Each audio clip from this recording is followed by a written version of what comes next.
A gente vai falar de indústrias.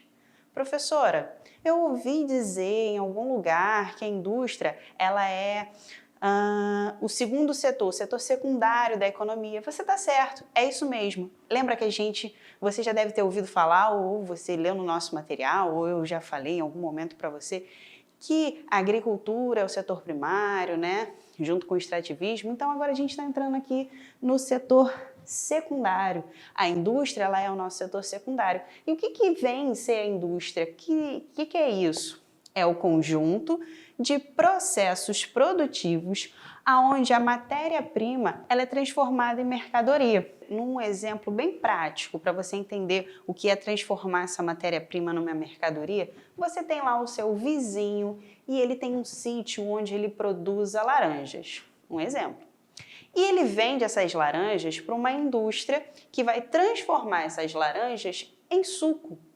Então, quando você vai no mercado e compra lá o suco na caixinha, ele já deixou de ser, aquele suco que está na caixinha, ele deixou de ser matéria-prima, ele passou a ser uma mercadoria, porque ele foi transformado na indústria, ele foi modificado na indústria para se tornar uma mercadoria.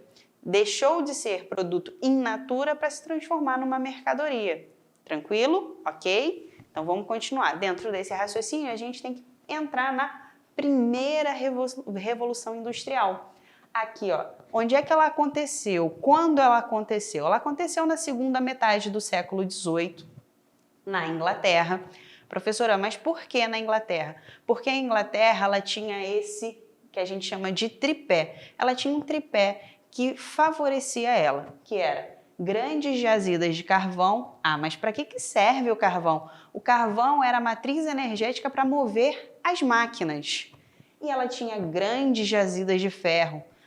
Mas para que servia o ferro? O ferro ele servia para fazer as máquinas. Sem o ferro eu não conseguia criar essas máquinas. E terceiro desse tripé é o capital. Sem capital a gente não consegue investir, a gente não consegue criar possibilidades para que exista essa indústria. Então, da onde vem esse capital? Esse capital vem das suas colônias, da onde a Inglaterra retira essas riquezas, vem de negócios que a Inglaterra tinha com outras metrópoles que também te davam dinheiro, te davam uma riqueza, te davam um capital ali, e com o acúmulo de todos esses capitais, ela juntou e começou a investir na indústria. Então, começou na Inglaterra e depois se espalhou pela Europa inteira. Normalmente, como é que a gente vai identificar? Pelo emprego de máquinas a vapor.